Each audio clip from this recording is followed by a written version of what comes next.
Welcome to the Discovery module for Lesson 2, Types and Stages of a Breach. After completing this module, you should be able to define discovery as a stage in a data breach, describe the ways in which discovery poses a direct threat to the customer, elaborate on the key components and tools of discovery, and describe how discovery is used to identify assets of value within an organization. After the incursion stage and the cybercriminals get into the organization, the discovery phase begins.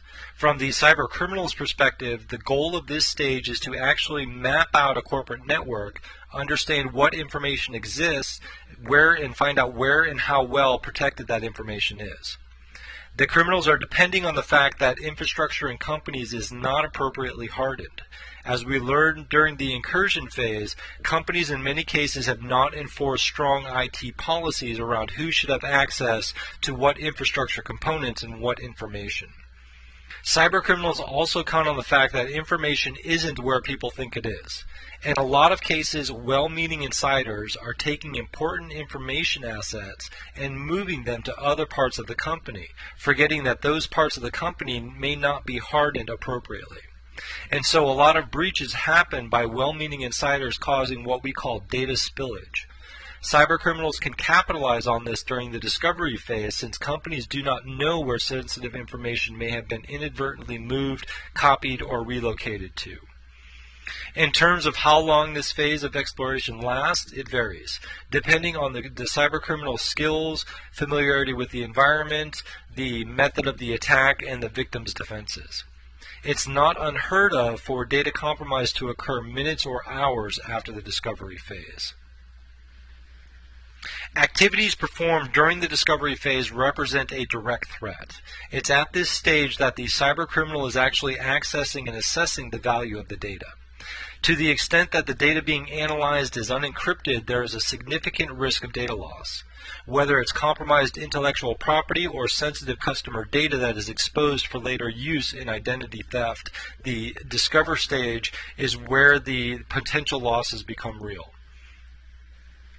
As we learned in previous sections, the tools employed and the techniques used during the discovery phase can have an effect on the stability and integrity of the systems themselves. The act of sniffing, escalating privileges, and installing rootkits that alter critical system files and historical logs can measurably damage the network and the constituent systems. In addition, during the discovery phase, cybercriminals can exploit systems that have trust relationships with each other.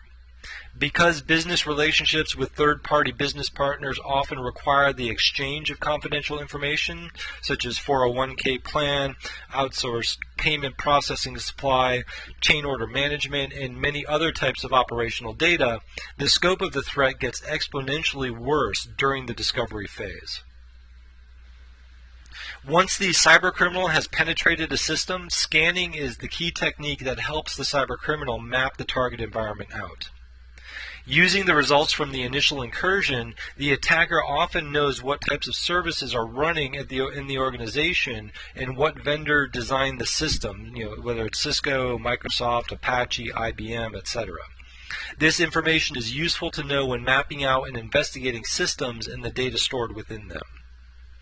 Once the attacker has established this toehold on a system, he can run scanning tools against all the systems connected to or accessible from the penetrated system. These scans are often running inside an organization's network, and the key is to find out whether other potential targets respond to the scans in a way that indicate that they are vulnerable to a known issue. Depending on the vulnerability, an attacker can also create either a privileged or non-privileged account to provide even more access to servers for discovery. In this way, he can exploit any trust relationships with the systems that share information or are on the same network as the penetrated system. Assessments can be made at this point to evaluate how easy a target and asset might be. This can involve looking at open shares and default shared passwords. The more the intruders map out and collects information, he can choose to perform more focused scans. For example, he could begin to examine individual services for vulnerabilities which may be unique to the host. He could drill down and target web servers or target database servers if the data residing on them was promising. The scans are ideally automated so as to cover as many potential targets in the system in a given time. Let's talk about some helpful tools for the discovery phase. A port scanner is a software tool that systematically scans computers' ports. Ports are data connection interfaces that can be used by programs to access data directly. You can think about a port as a place where information goes into and out of a computer. Some scans work by connecting to all available ports. Others look for known services to exploit.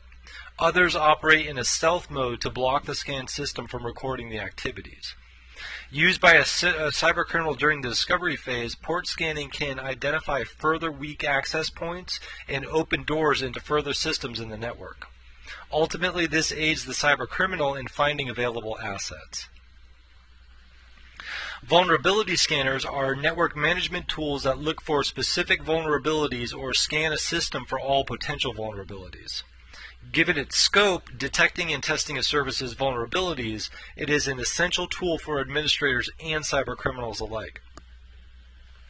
An attacker might determine, based on the results of the scan, that there's a security hole on an unpatched Windows server. This particular exploit could allow the elevation to system-level privilege, allowing an attacker to install code without being the administrator on the machine. Assuming the scan was performed during the discovery phase and this machine was in the internal network, the cybercriminal could then proceed to exploit this vulnerability and install a malware or rootkit that he could use for later access to the system. Rootkits, as we learned in the incursion chapters, refers to a set of scripts, programs, or executables that allow attackers to conceal the fact that they gained root access to a system. Rootkits can modify logs to remove evidence of a cybercriminal's discovery activities. They can also alter system tools to make detection more difficult. They can also facilitate using the system as a launch point into other systems in the network. Sniffers are another set of key tools to aid in the discovery process. Sniffers allow cybercriminals to read traffic that is going over the network. Sniffers can be leveraged to obtain clear text user IDs and passwords traversing the network. Cybercriminals often install sniffers after a successful initial incursion in order to gain credentials, to map the network, and learn what the various systems on the network are used for and what they store. One thing to keep in mind as we discuss the various tools throughout this lesson, these tools presented here are not limited to one phase of the breach cycle. Given the nature of attacking and obtaining data out of systems, they can be employed in all phases of the breach cycle.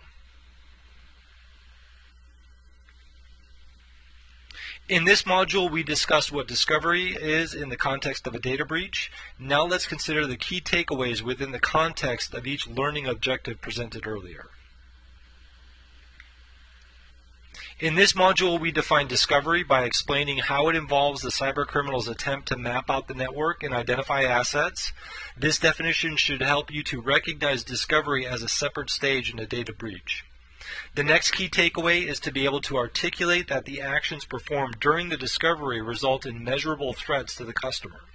The threats include compromised data, damaged systems, and potential harm to partner relationships. You also learned about tools such as port scanners, sniffers, and rootkits, which means that you can identify key tools used by cybercriminals during this phase. Finally, you learned how discovery is used to identify assets of value within an organization. Recognizing this fact can help your customers to find the means for protecting its most valuable assets.